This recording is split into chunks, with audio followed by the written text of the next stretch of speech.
Yeah. Well, now I know why your phone went straight to voicemail. Just lost it. I call them all the time. They go straight to voicemail. Thank you. There. Let's go.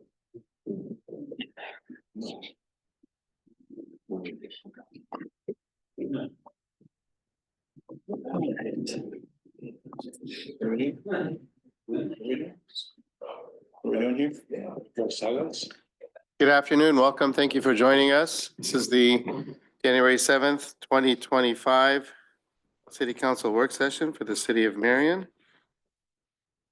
Welcome everyone to a brand new year and lots of anticipation for another great year and lots of great accomplishments that we're looking forward to. So, and welcome to our new mayor pro tem, who's been advanced from deputy mayor pro tem to mayor pro tem. So, yes. All right. The first item on the agenda this evening is Steve Cooper with a presentation on stormwater master plan. Hi, Steve. Good evening, Mayor and Council. I'm Steve Cooper, the Stormwater Coordinator for the City of Marion. I'm here with our new environmental specialist. This is Kate Hoheisel. Welcome, Kate. Hi to her. So this is her second day. So Wow, baptism welcome. by fire. Yeah. I'm here to give an update on our stormwater master plan. What we're doing, as you know, we are in the beginning of our stormwater master plan, collecting some data, collecting some information. On here is the timeline of what we're doing right now. Right now is we're going to do a demonstration of what the website is for GIS data collection. Coming up, we will have these other things on here. The existing conditions model will be shown probably at the end of February. You can see the timeline here for what's coming up. We're going to get these things on the agenda and before you so that you are further updated. Right now, we have HDR, our engineering consultant, on the line. How do we get them? This is Steph Vane Hoagie with HDR, as well as Kim Hughes, who are in Des Moines. It's best to do this virtually right now because it's going to be a website. You can see how this is all going to go out to the public through the magic of the interwebs. So.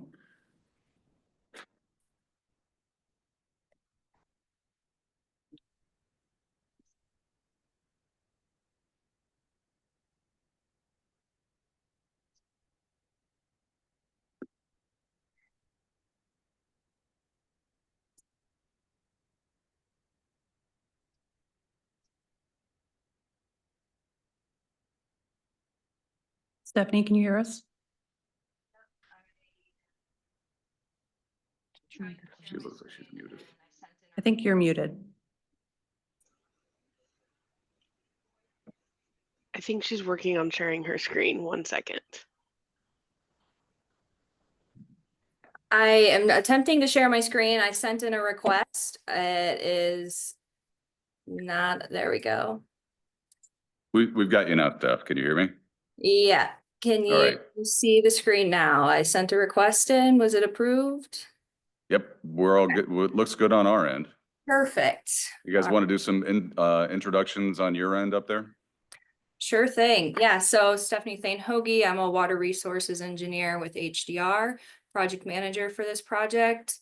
Kind of as Steve had mentioned, we're at the beginning stages of it. And so I have Kim Hughes with me today. She is our public outreach and our strategic communications task lead. So the goal and the purpose of this website primarily is to gather information from residents, but we also wanted to include information on what the project is and really what is stormwater for those who might not know. And so we are developing a series of press releases, social media posts, a blurb for the Marion Minute.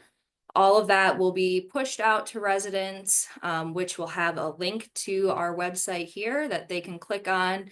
And then this is what they will see when they click on that link. So starting off at the top, we have our different kind of pages for the website so that you can click through if you want to skip through anything and just jump to where, the meat of it is in sharing your experience, what we're primarily hoping to gain from it. You can click on that at the top or through this link here. But if you wanted to scroll through and see what the full project is, we start with, this is kind of the why Marion is developing a stormwater master plan. You know, we want to make sure community assets are being managed as the city continues to grow. We want to be stewards of our environment. Then we get into the what is a stormwater system? So just kind of talking about how stormwater works in urban environments, and then call out some things that, you know, residents might be familiar with: flooding, erosion, those types of issues, to kind of get their mind thinking about what they've seen in the past. And then talking through, you know, what is stormwater infrastructure? This paragraph here, we wanted to call out that there's a difference between the publicly owned city managed infrastructure and privately owned. I know the city has a lot of like private drainage ways that HOAs or specific residents are required to maintain. And so this study is focused on publicly owned infrastructure. So we want to make sure that that's called out, and then give residents a location where they can go to if they are having issues with privately owned infrastructure. These are some different things that they can do to improve and maintain those systems.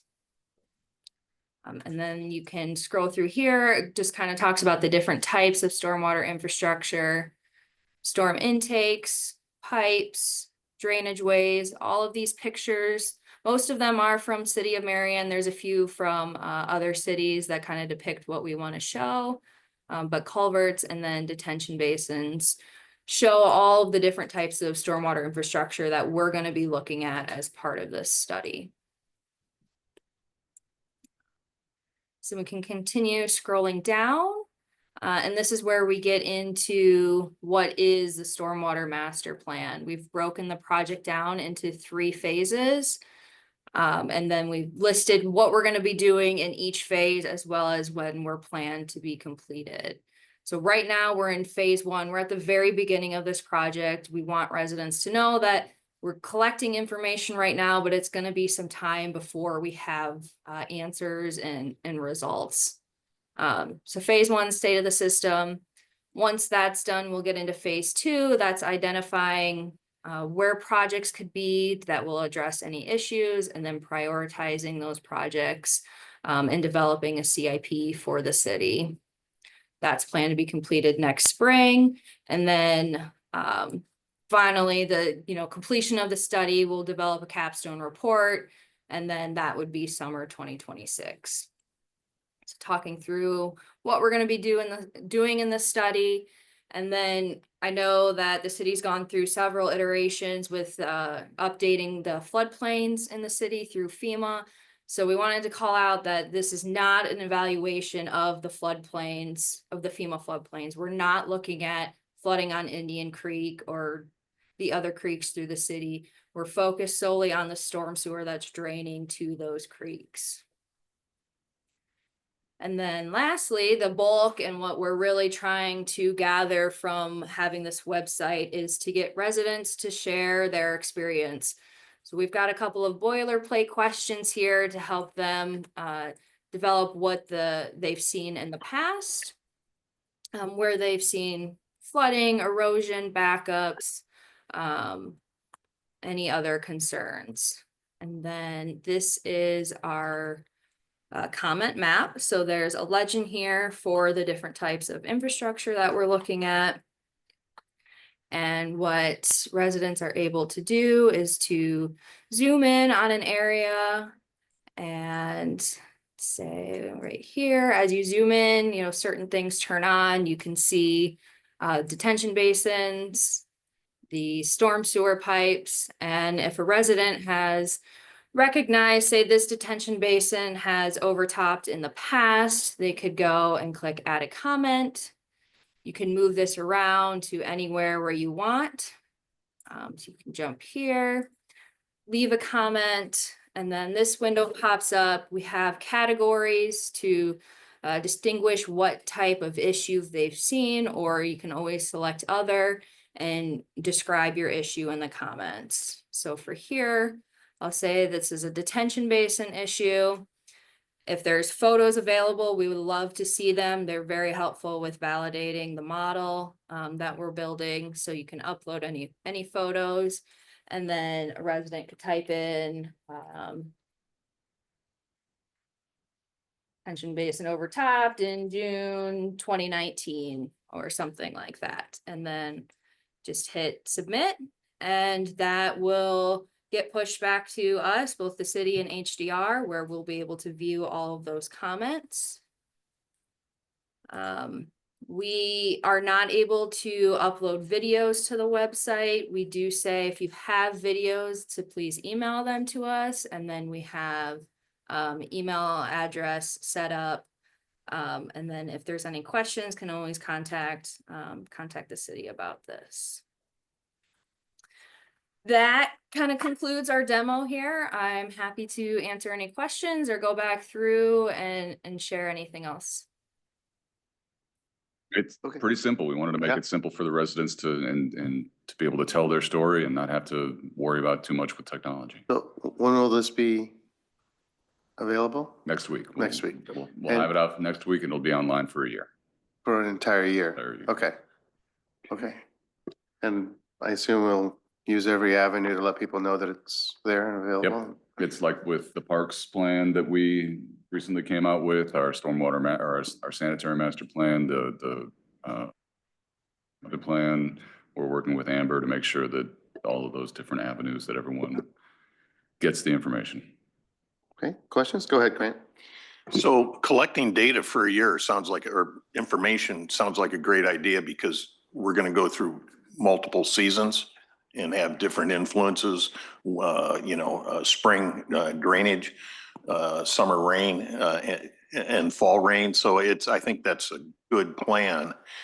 What if through resident input, we identify a high criticality problem that needs to be addressed sooner rather than later? Is there a mechanism to pass those kinds of things along for near-term evaluation, so that if we need to take action, we can do so before all of this is done? Yeah, if there's something that's an emergency repair that has to be done right now, that's when we work with Kim and Mike in Public Works and make sure that get out there and fix it right away. Okay, good, thanks. I was also going to ask about how do you categorize the importance of each one in terms of like emergency level or top priority, but also with this being open a year, do you have like a metric in mind for like a success response rate? Like how many responses to you guys, like how often this being used would be considered successful?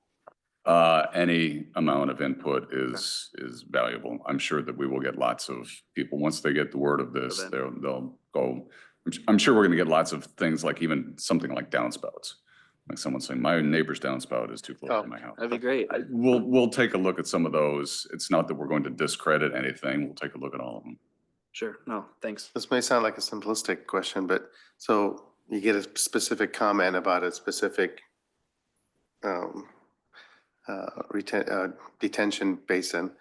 So like, what do you do? So what's the reaction to that? What's the action that flows from that then?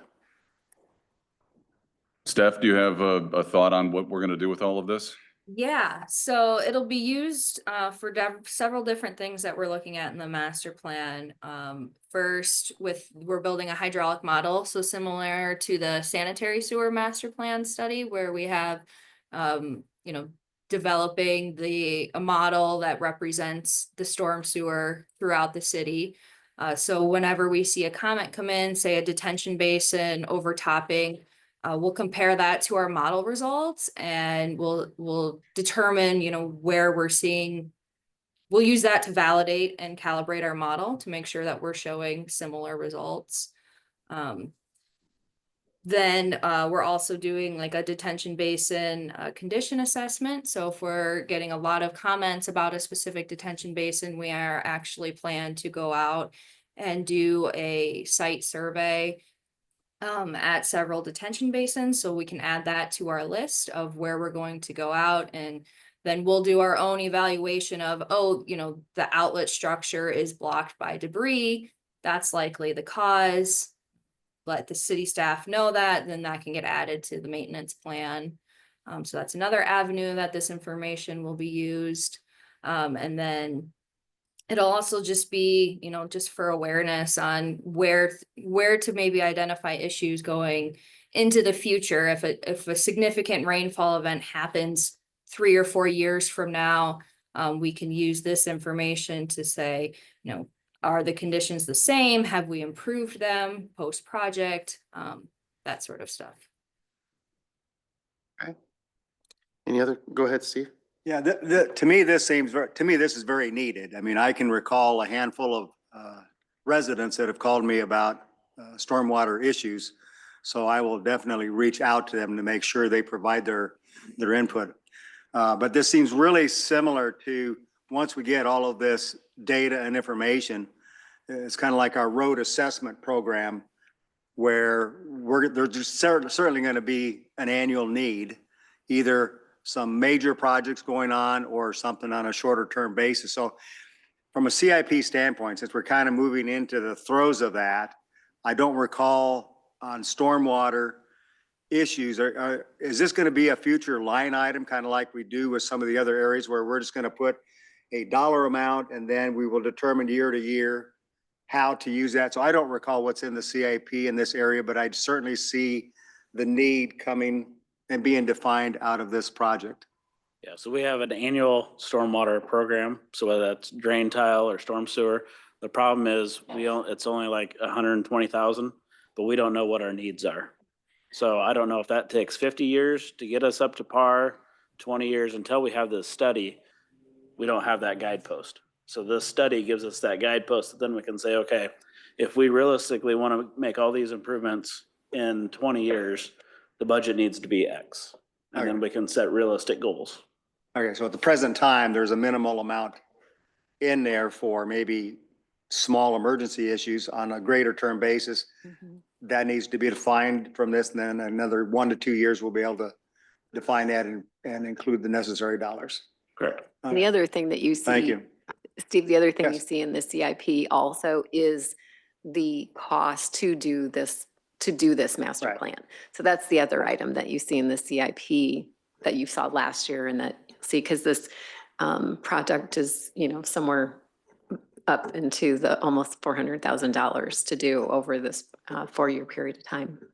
Yeah, and I'm sure some citizens may say this should have been done years ago. My response is, we're getting it done now.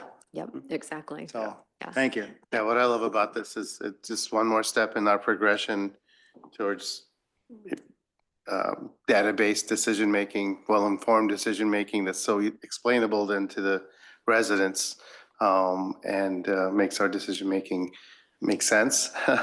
And it's also indicative of our public engagement in our decision-making that's made us so successful and made us stand out. So thank you for all your work on it. Look forward to seeing the progression of it and the results. Anything else to add? No. Okay. Thank you very you so much. Thank you, Stephanie. Thank you all.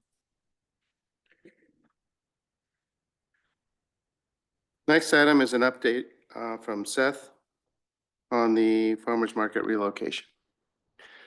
Yeah, so we have Drew Mollenhauer here. He's our park maintenance manager. He'll be presenting the farmer's market relocation. Thank you. Thank you.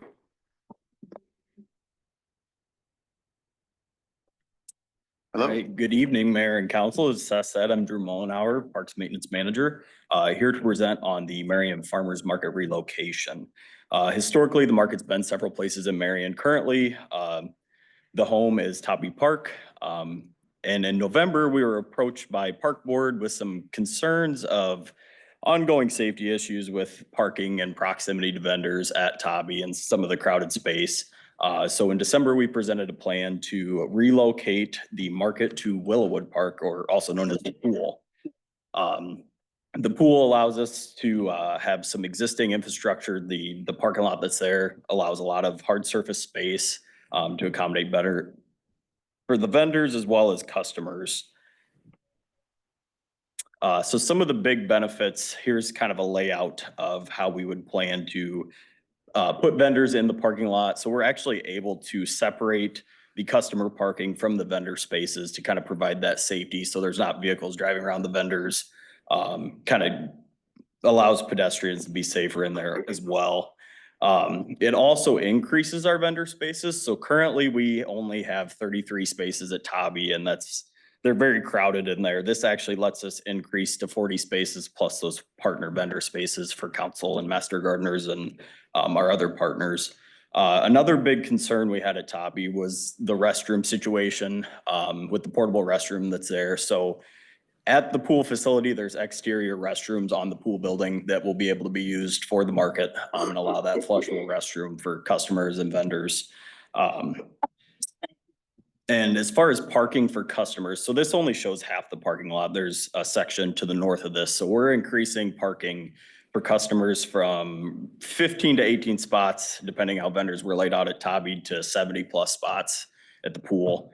And this also does not interfere with any programming or activities at the pool on those Saturdays. You guys have any questions or comments? I applaud this decision. I think it's this great use of largely unused space. So, and it resolves issues with, and the farmer's market's popular, and you're right, the traffic issues, the safety issues, the crowding issues. I mean, all of that gets resolved by this, and it's using space that's really very rarely used. So absolutely. Any comments or questions? As long as we continue to have a council booth there, we're good. Excellent. Anything else to add? That's it. And so will that be effective this next season? It will be. Yep. Okay. So great. Thank you. Awesome. Thanks for your work on it. Thank you. That's right. Go to the pool right after. That's right. If it gets too warm, you can just jump into the pool. All right, next item is Dave with a presentation on the Historic Preservation Commission. Yes, this is kind of a dual presentation. It's on the Historic Preservation Commission as well as the annual report for our certified local government or CLG standing. As the council knows, the Historic Preservation Commission has been around since 1999. We meet the second Tuesday of every month at 7:30 a.m. It's a 5-member board. Board members are listed there. Bethany Jordan is our newest member.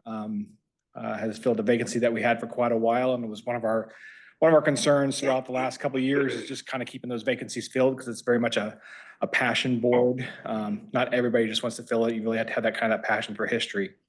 But again, 5-member board. We've got a really great group. They apologize they couldn't be here tonight. We just couldn't quite get it scheduled during the work hours of the work session.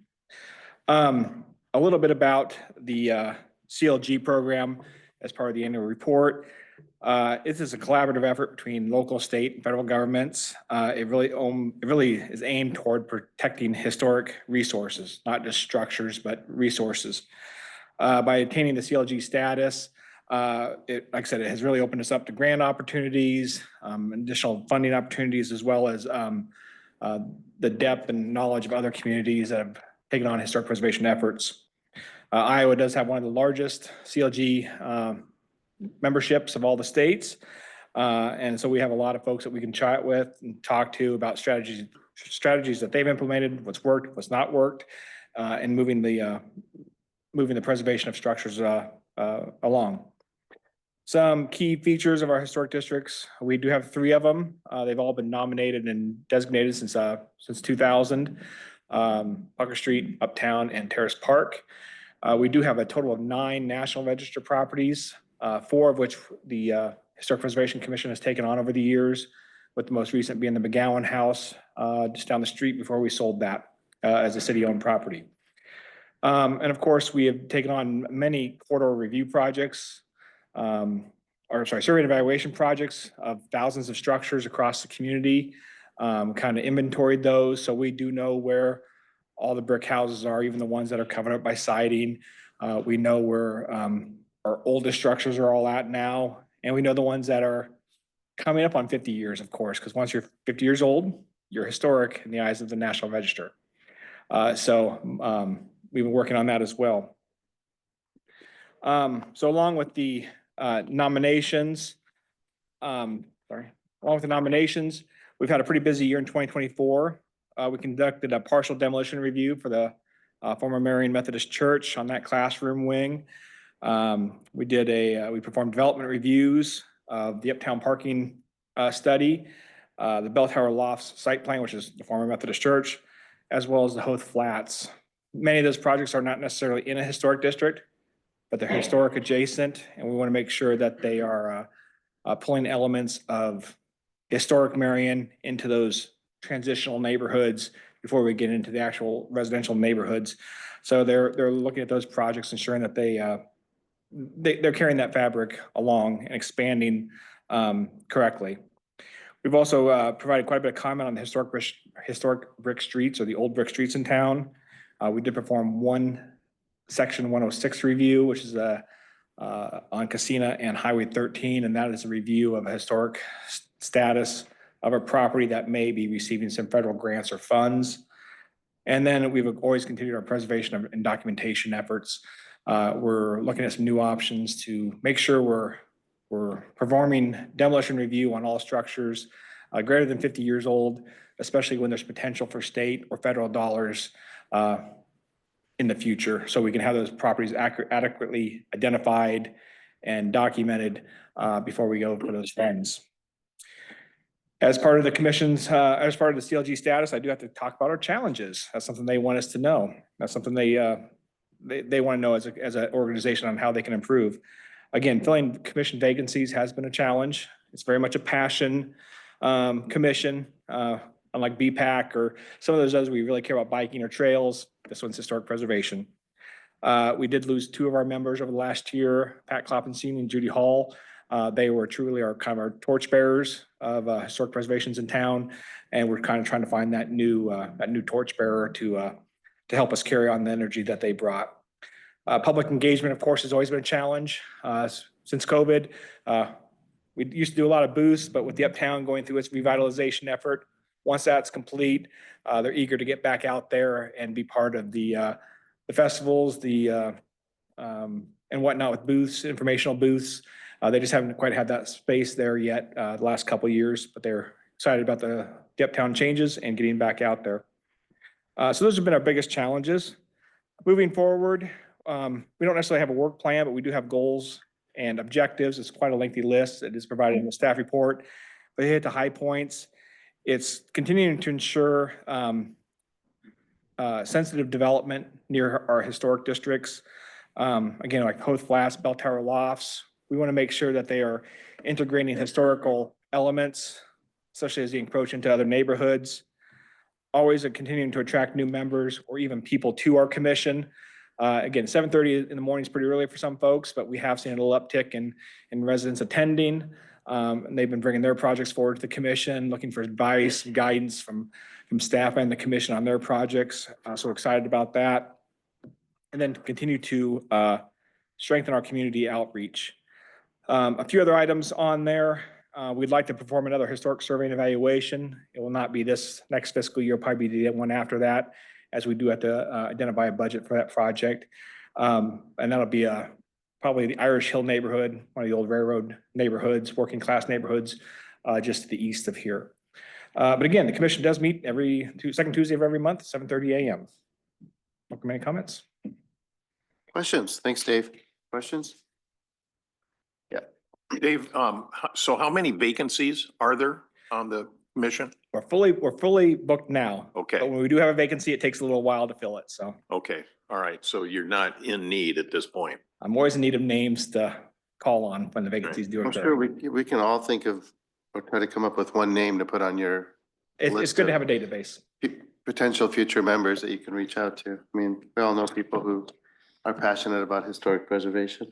And yeah, I would think with what we have been doing in preserving the character and the feel of the historic city core, that should generate more interest, I think, in the community. Just So, any other questions for Dave? You know, one question I always wonder about is why not a work plan? I mean, you know, you said that there are goals, but not a work plan. Why isn't there a work plan like annually or that's kind of ongoing that is added to of what's, you know, what, like, I mean, that may be a reason, that may be a way to attract Yep. more members or people who are more active and interested in offering their energy. If there's a defined work plan or actually things being accomplished constantly that people want to be part of and offer their energy to it. It's just one thought and one idea. You have nailed it 100% of what we've been talking about at the commission. But we've had such a carousel of memberships lately. It's been hard to kind of get that board or that commission back into, get it stable and move a plan forward. I think we've got a pretty stable commission now. I'm really happy to move on to their next phase or their next iteration. But Yeah. you're preaching to the choir. That's what we've been talking about. We just haven't got there yet. Yeah, because I mean, that could be a really active Yep. board. And there's so much potential for them to really be adding value to what we're doing as a group and making the community even more attractive. So I appreciate your work on it, Dave. And thanks for the report. Yep. Any other questions? Okay, so you have the next one too. I do. Go ahead. Go ahead. All right, this is just an update regarding the housing study that the city completed with Maxfield Research and Consulting back in 2022. No action, just informational, kind of for you to see how we've grown, the areas that we've been successful at, the areas that we have some gaps at.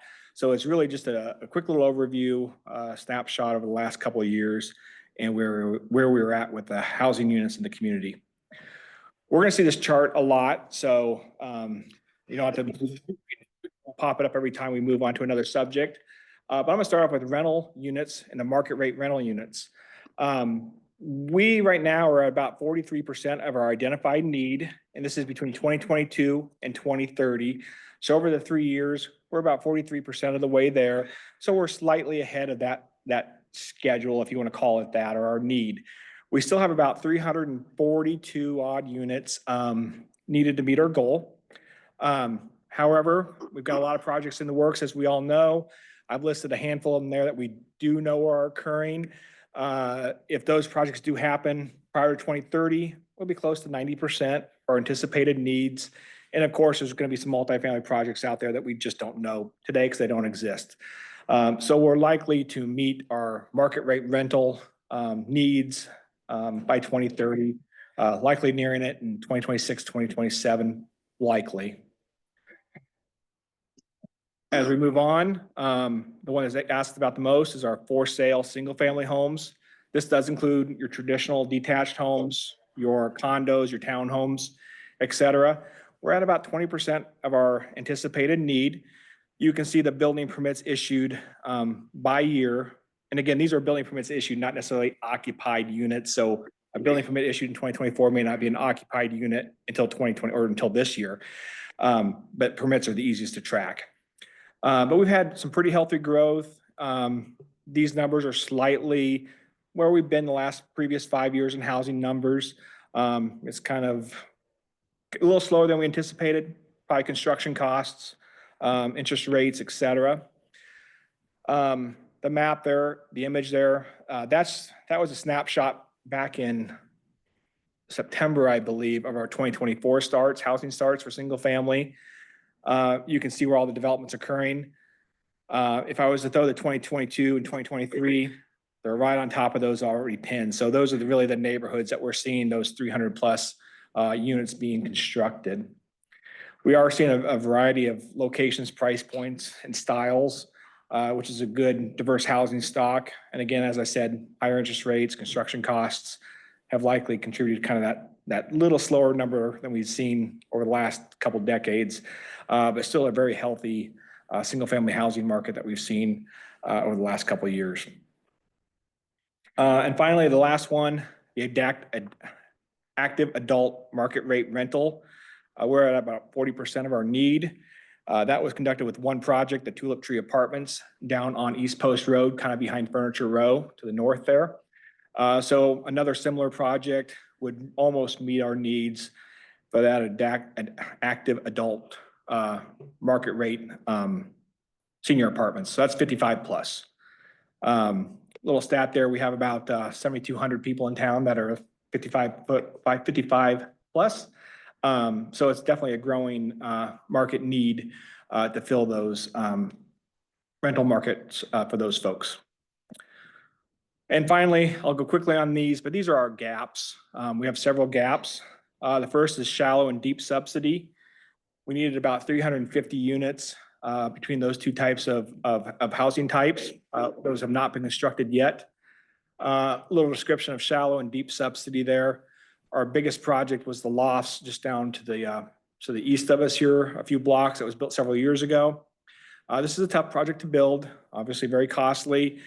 Those developers do look for quite a bit of assistance to make these projects cash flow.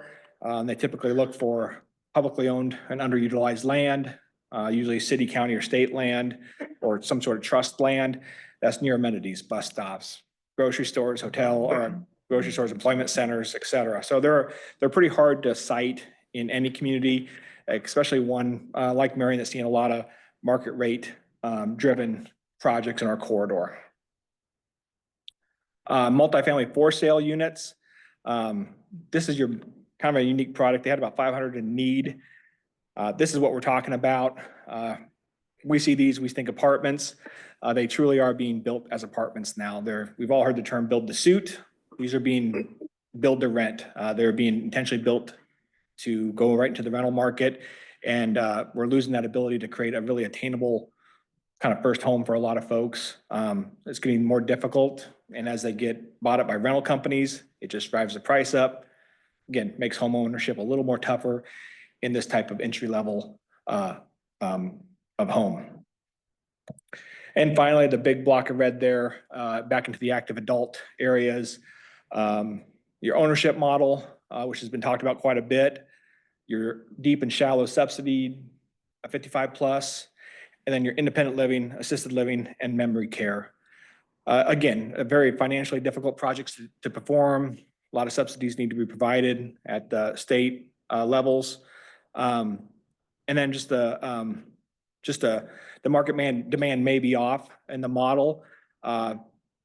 These are only determined between 2022 and 2027, so they don't take the full 10-year or 8-year block of the study doesn't go into the 2030 like the other ones do. So we may have missed it, or they may have missed it. So it may be an item that does get looked at again when we go back out for an update to this housing study here in a year or two to see what the market's really saying. Again, the pie or the pyramid chart there is just again showing this is 45 plus in the community. So again, it is a growing population that does have housing need demands, and as those folks leave their larger 3-4 bedroom homes, they are looking for other options that are not that 3 or 4 bedroom home. Helps free up that family space, helps that housing cycle start over. And if they don't have places to go, or they're sitting on a paid house or 2% interest rate, it's really hard to leave those homes and get less for your money. So it's a challenge. But again, one that with additional study, I think we can look at options for them. Finally, I'll just leave the whole chart on there. Again, we've seen all these numbers. We're well on our way, I think, to meeting a lot of our housing goals. We've clearly got some gaps that we can obviously work with developers and try to see if we can find a place from our community to provide that housing type for our residents. Okay, questions for Dave? Go ahead. Just an overall comment, just looking at the housing study last couple of days and thinking about the projects we have on the docket now and what's coming and things we were kind of talking about but haven't gotten there yet. I think the most important pieces moving forward with housing in our community will be affordability, accessibility, and the diversity of housing stock like we talked about. I think it's super essential to the city's continued growth. And I think something that always holds communities back when we talk about affordable housing, and I just say this from my experience in my job, is the stereotypes that we still see today with affordable housing. And I really hope that as projects come online, that community members can get kind of past that and understand that affordable housing projects, folks that pursue living in those residences are young professionals early in their career, single parent families, young families, senior residents on fixed incomes. So I'm aware of some of the work that we're doing in that realm, and I'm eager to see more progress in the near future, whether it be through public-private partnerships or just proactivity seeking great creative developments. Just along those lines, I just really do think that affordable housing piece will be really important. We need the market rate housing too. Numbers show it. We're getting closer to there in the next couple of years. But really focusing in on that affordable piece, I think will bring even more people to Marion and show us as a welcoming community. And I did have one other item because Kim will tell me I didn't say it if I don't. Go ahead. We do have the Grow Housing Initiative.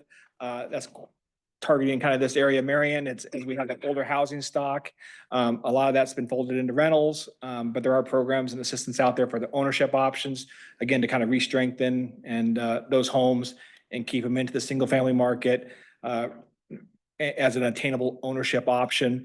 But it's also just kind of fun to like attacking or going after those underutilized properties that we do have in town and making them truly livable ownership options for the future. And again, kind of repeating that housing cycle, making sure that the folks that do have that 4-bedroom home, there are affordable or there are housing options out there that they can go into to free up those true family homes as they go through that life cycle.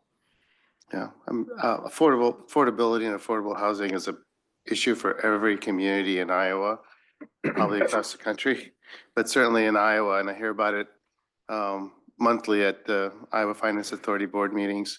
And so that is an ongoing issue.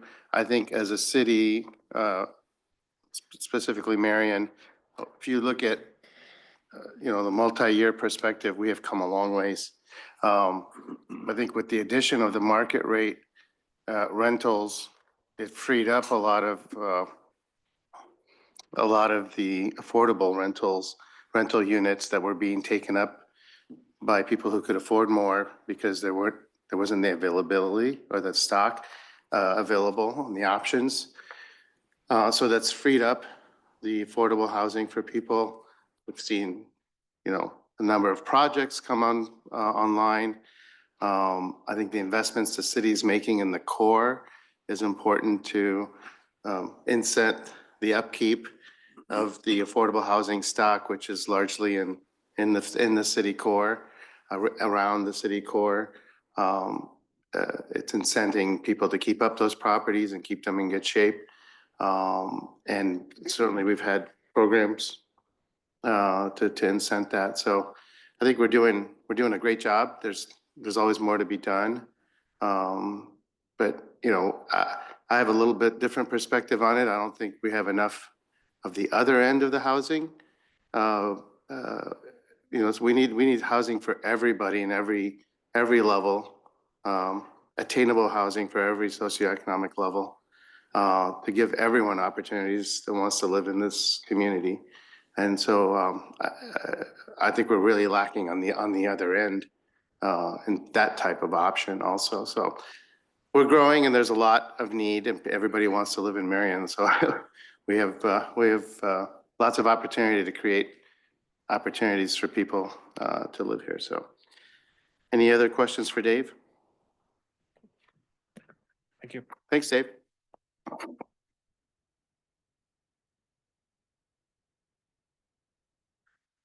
All right, that brings us to our agenda review. The first item that's marked is on the third page, top of the page, C1. Any item prior to C1?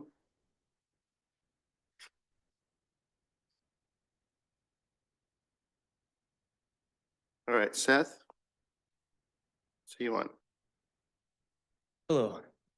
This item is a contract approving for design services for the new aquatic center and Willowwood development. This project is set to a pre-vote scope. We're looking at over the next 6 months, having monthly touch bases with council with project updates and also refinement decisions as part of this. But essentially, we're looking at getting up to a draft language by July 17th, well before the bond vote on November 4th. There's two goals of this project. The first goal is providing a clear understanding of the project scope and cost for the entirety of the project. That's also for the community. But we're also developing a plan that would align with the city council's needs along with the community's needs. The scope within the contract, this is all pre-vote scope. This is for services for planning up to 60% plans. The total project cost at a high level would be up to $30 million.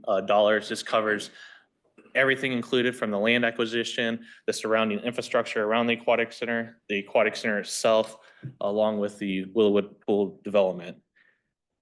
And here's kind of a breakdown. As you recall, in April of 2022, we came to council with the different phases of the aquatic center, in which we're showing an all-in approach to here. Since then, we've also had conversations about land acquisition with that property. There's also infrastructure needs from roads to water. We're also including as part of this project parkland amenities and also looking at the existing facility since this is a replacement project for the demo and redevelopment of that facility too. The big goal here is to refine this project scope. And by doing that, we'll have an appointed steering committee that is within the agenda currently. And part of that steering committee's job is to help with the consultants with this project as far as helping refine and do a lot of the work before we come to city council for those decisions and touch base points. These regular updates will be coming monthly, sometimes more frequent to month. And really the goal is to help ensure that we're aligning with city councils, those goals, and along with the community. This entire process will have a lot of community engagement, but we'll be bringing decision points to city council. Part of those refinements is not just when we talk about the aquatic center, we'll look at the project scope of the aquatic center, but we'll also look at the project scope of the all-in project. We'll look at pricing. As part of this process, we'll have CMAR, but we'll refine those costs so that we're ensuring that there's no surprises by the time we come to the construction side of things. We'll also incorporate some phasing as part of it too. So there will be decision points too that will come in to say, hey, as part of this project, we're going to look at the scope to say, hey, are these all elements that align with city council and aligns with the community that matches everything that we have on the left-hand column? And then does everything from a financial standpoint align on the right-hand column? In some of the phasing examples too, when we look at some of the scoping stuff, it could be from park elements, could be aquatic center. Are there elements of phasing where, hey, this could be something that could be pushed to a later date, things of that nature. During this process, we'll have 60% plans. That's really going to get us to the dollar amount. So there is no going back to say, hey, we need to ask for more. We're going to have the pieces to it. We'll be working with the CMAR, and that is really will help refine a lot of the pricing details. And along with these monthly touch bases, we'll have decision points along the way. One of the first ones that will be coming to council, we'll be talking about Willowwood Pool and essentially plans for what we would like to do from a replacement side of things for that. Other than that, I'll open the floor for any questions or discussions. Grant, go ahead. First off, and several of you know this already, my eyes immediately went to the bottom line figure of $39 or $40 million, and I got real twitchy. But Seth, thanks to you, and I'll just want to say, gave me some pause to not be as excited at this point. So I'll just leave it at that. But here's getting to what my question is. So our objective with this contract is to get to a 60% design basis in order to get a real meaningful project cost estimation. And so does that include all elements inclusive of the Willowwood site reconfiguration? Or is it going to focus only on the new aquatic center site? Does that include the decommissioning of our existing pool, I guess is what I want to know. Yes. Okay. All right. So it's all inclusive for all scope elements. And so then what is the basis of the, I'm going to round it, $40 million cost guesstimate at this point? Is it the concept diagram that we said, go big? A couple of years ago, I think the conversation here was, let's go big. Was it that? Or is there other detail that has been put into it in order to drive that number? I'm trying to understand the level of precision that drives the $40 million.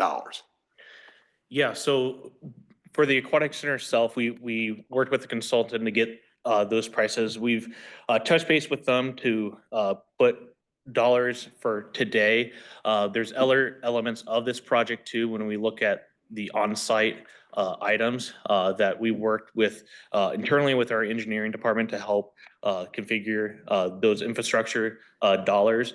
We also included a lot of touch base from a technical review to make sure that we don't have any surprises that come up. So when we look at, and I'll be sending out a high-level project budget too for City Council. But as part of that too, we also, from the Central Plaza project, we know, hey, there's some owner supplied items. There's also some IT related items.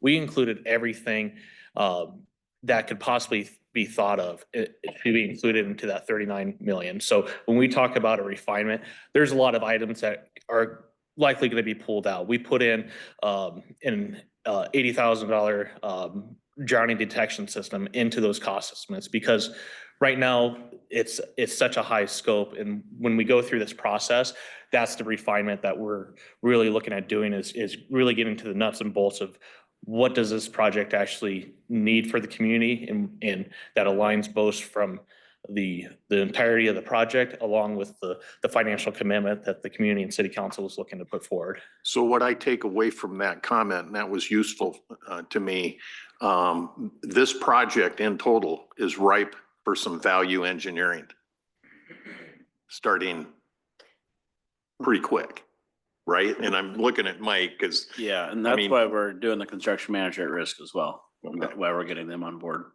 earlier than we did for the plaza.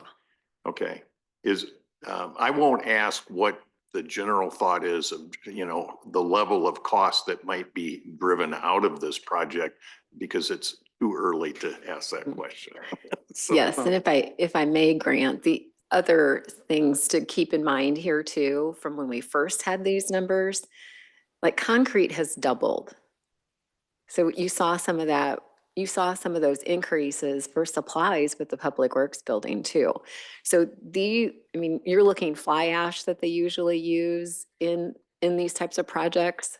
That has tripled in cost. So there's lots of other things that have come into play since 2022 and what those numbers, 2020 and 22, what those numbers really look like. So there's a lot of factors that we don't necessarily have control over. And those prices, as you know, have not come down. So those are the things that we have to adjust to as well. And in my recollection, the initial discussions, the early discussions and the preliminary number that we all had in our mind was one project, and now this is two projects. And so that has driven that number up because now we've also included the redevelopment of the current facility. And I mean, in my recollection, those initial discussions didn't involve two projects, and that was two projects into the big pool. So Is there gonna be a capital campaign part of this? There will be, that'll be separate. Oh, Really, I'll get ready. anything, really up to July 17th, the main goal is to engage council, engage the community. Following July 17th, when we do have, draft language, then we'll really push promotion as far as, for the, information about the bond vote. Yeah. So will there be separation of the two projects so we can kind of have a cost estimate for the new facility, cost estimate for the For, current facility? Like, so yeah, we'll, I mean, the bond vote is gonna be for both. so as of right now, I don't have that answer. I Okay. apologize, but that would be part of the process too. And so we'll have a decision, we'll have a touch point where we'll, bring forward, a scope proposal for the bond vote. And that will be, part of the, some of the touch cases points to get to that point of, if we're including, everything, are there phasing that could include? And so I apologize for not having a complete answer, but right now we're doing an all-in approach. Mayor, we will be able to, at the end of this process, be able to separate out the two total costs for the projects. Yeah. So we will have that information. Right now, this is all high level and we'll continue to refine this along the way. This is a massive project, so I mean, Mhm. I need to work through it one step at a time, so, yeah. Steve? I mean, this is an essential, critical first step, to get a firm looking at the cost and getting that to that 60% level. And that's probably the appropriate level, because I know you'd have to spend a lot more money to refine the cost even more, and it's probably not worth that. So our goal is to make sure that we are presenting for this bond vote a very realistic number. I think the other thing that I will commend everybody on the staff in the city for doing in this project now is to make sure that all of the costs are included in this project. We've got all the infrastructure in there now. We've got the roads, the sewer. All of that cost has to be all inclusive, as well as redoing Willowwood Park. So you're not going to build an aquatic center and leave an old swimming pool sitting over there like a hole in the ground. So to that point, when we talked about this 2 years ago, we were talking about 3 different sizes of the aquatic center, ranging anywhere from 17 million to 27 million. Yep. So now we're all inclusive, and to me, that is exactly the proper way to present this to our citizens when they do that bond vote. And it's, I think, the only way we should be doing it. Yeah, that's the most transparent way to do it. Yeah. Will? So is the contract with Water's Edge, so are they gonna be designing not only the aquatic center, but also designing whatever we come up with for Willowwood? And are they gonna be designing the road, like on Muner is gonna get redone and everything? And then are they gonna be designing all that, or is that gonna be a separate contract for someone else to do, or is that gonna be in-house, or? There will be no separate contracts. It's all in-house. So they do have subcontractors as part of this one that it's really going to be looking at things as a whole. And so it's not necessarily us trying to balance that, but being able to balance this entire project. So your list of all the different, that list, so they're gonna be in charge of all of that? Yes. Okay, with this contract? Yes. Okay. That's why I was questioning, because to me, Water's Edge is for designing pools or aquatic centers and whatnot, so. But if they've got the means to do it all, then okay. Yeah, I mean, they have subcontractors like Anderson Bogert that does work for us. So they have local engineers too that are helping with that. And that's why also the construction manager at risk coming in earlier on in this process. And then we obviously will have our project team that will go through and review along the way. Anyone else? Mayor, just to recap, the ultimate goal of this, and this is a community need that has been shared with us by our residents. And, by law, we've got to do the referendum vote. And we want to be as complete, transparent to our residents on what it's going to look like, how much it's going to cost, and what the impact on their tax bill will be. So when they go to the polls in November, they know precisely what they're voting on. And having that steering committee, which is comprised of residents throughout the community, as well as some of our elected officials, is going to be a huge driver to make sure that it's what is being designed is very reflective of the community. So I'm very proud of this process and look forward to it playing out. But there's going to be a lot of discussions and updates along the way. And we'll do our best to make sure we can continue to communicate that out. Yeah, I for one have confidence in the process. So looking forward to seeing it proceed. Thanks, Seth. Thank you.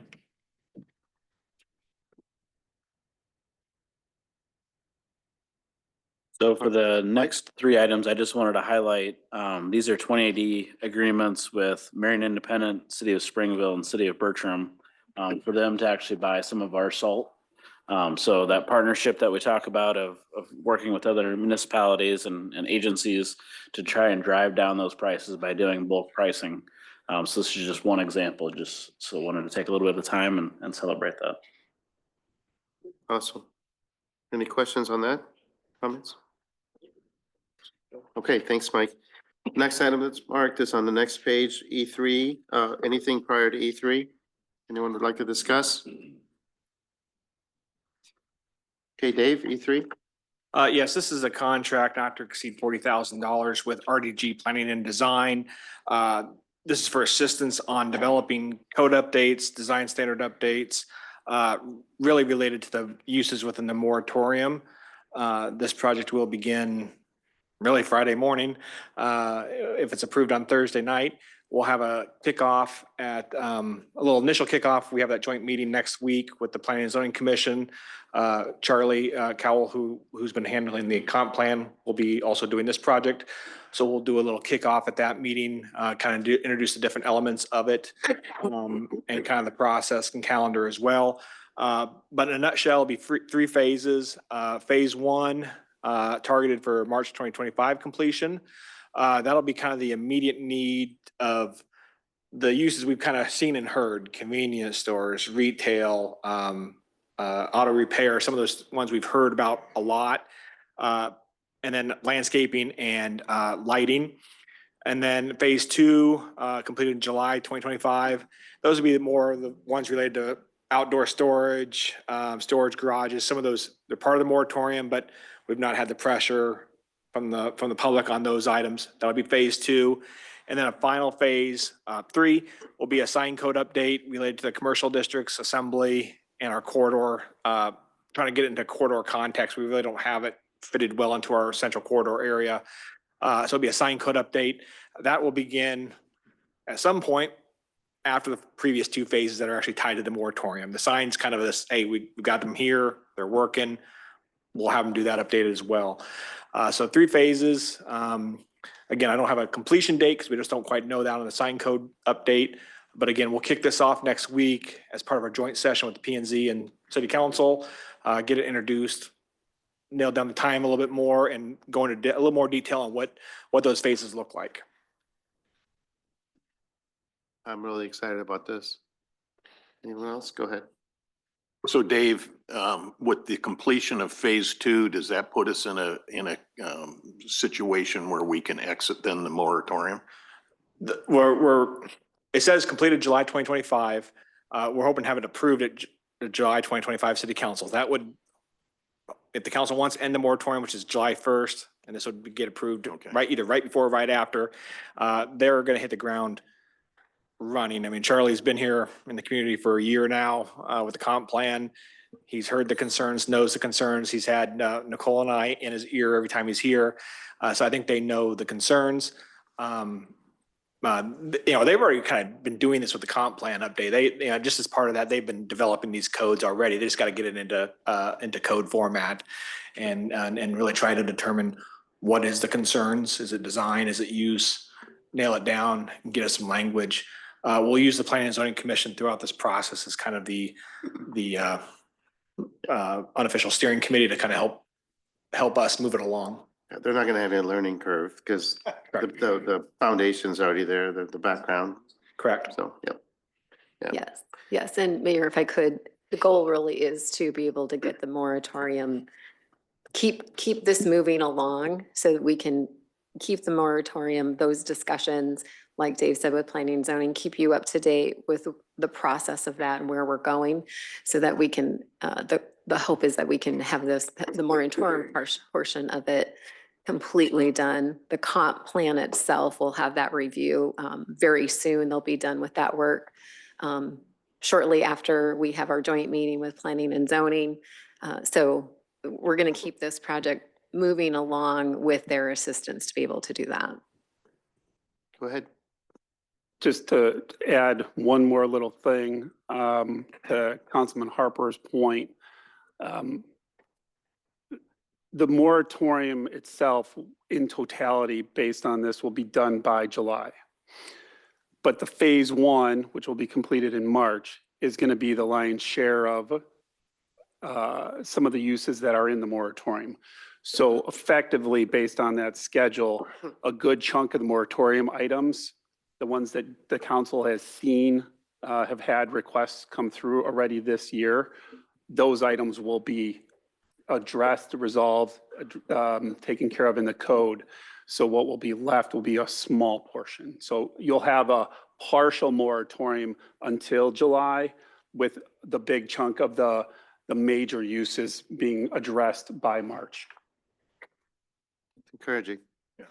Go ahead. Just a relatively minor item is I just took a look at the contract document.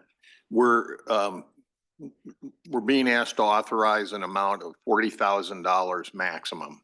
But as I look at the contract document, this scope, phase 1, 2, 3, is really, I think, 25,000. And then we're retaining what I think in section 2 is a $15,000 contingency if there's emergent things that we need to address. Is that Correct. am I looking at it right? Correct. They've built in listening sessions, additional public open houses, as we like to be as transparent as possible, additional meeting trips if the council desires or planning and zoning commission desires to have it in person. So we've built in quite a bit just to provide for that transparency. And of course, as we start looking at pieces of code, they're updating the landscaping code. Hey, we'd like to do this as well. That gives us the flexibility to add in additional elements to landscaping or lighting or whatever as part of their review that we're not seeing with the initial contract. I'm a fan of contingency planning. Yeah. Anyone else? You don't have to keep coming back. We're good with that? Okay, thanks, Dave. Kim, you're next. Yes, so this is just some information for you. We'll be asking you to consider a resolution approving professional service agreement with MSA Professional Services. This is due to some vacancies that'll be coming up in our planning department. And so that it's really important to us that we keep projects moving, whether it's subdivision approvals, annexation, all of the things that, along with some of our daily operational, Nicole will help guide that and manage some of those projects that we have, especially that of our parking committee that we're working on. So we want to be able to keep things moving along. And this is one way for us to be able to do that and stay up front and conducive to the work that we need to do as we work with our residents and our developers in our community. Questions? Okay. The next items are E2 and E3 that are marked. Anything before those? D1 through E1. All right, Dave, you have those last two? Yes, I do. All right, first one is a resolution regarding the preliminary plat for the MEC project, the revised preliminary plat. We've seen this last couple meetings with an update to the design standards. This is kind of that final element is the replat. We're all familiar with the location of the property. This is really just kind of kind of right-sizing the development since its initial conception. It had X number of lots. They've combined some lots, enlarged some lots. So the existing preliminary plat did not really match what had been built out there. That's fine. That's just part of the development process. But at some point in time, you do have to kind of bring it back, right-size it, develop lots, or reestablish those lots with the preliminary plat. These lots range from just a little over 2 acres to just under 30 acres, I believe. So it's a wide listing available for whatever projects Medco can bring to the community. Again, these lots may be, the large lot may be split down further. If we have a user that only wants 10, a couple small lots could be joined together again. If they had a larger employer that needs a little bit more land, but not, say, 30 acres. So really, it's just a replat, cleans up the lines, reestablishes new easements. All the roads are in, sewers are in. This is just really helping readjust the lot lines. Questions? I think we've been through this a few times. Yep. Okay, next one. All right. Okay, this is a public hearing on Thursday night regarding a rezoning request for the Lau Lancaster property. This is just northeast of Lau Park, west of 10th Street.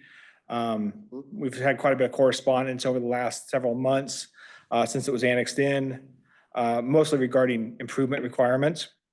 Tonight or Thursday night will just be the rezoning request. Property is designated as single-family detached residential, so it's going to support your traditional single-family homes. It is compatible with the adjacent land use, or I'm sorry, adjacent zoning uses. We have Lau Park to the south and west. To the east, we do have some county parcels that are half acre plus, but we then get into traditional single-family zoning within the city of Marion limits. To the north, a good chunk is owned by the Limar School Board, with a balance of it being a county subdivision. Again, that USR zoning designates a county land use designation or a county zoning. So the property is consistent with the underlying land use plan. It's consistent with the proposed land use plan that will be done in March. And that's also very compatible with all the adjacent uses. Planning and Zoning Commission did recommend approval of this project 8-0. Again, Thursday night is a public hearing. We did go out about 500 feet, so it's a pretty good sized notice to adjacent residents.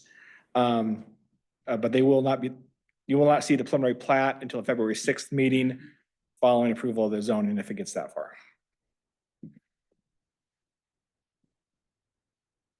Okay, questions? All right, thank you, Dave. That brings us to the closed session. Yes, Your Honor. I move to adjourn to closed session regarding real estate transactions as permitted under section 21.51J of the Code of Iowa. Second. Moved and seconded to adjourn to closed session as permitted under Code of Iowa. May we have the legal counsel's statement, please?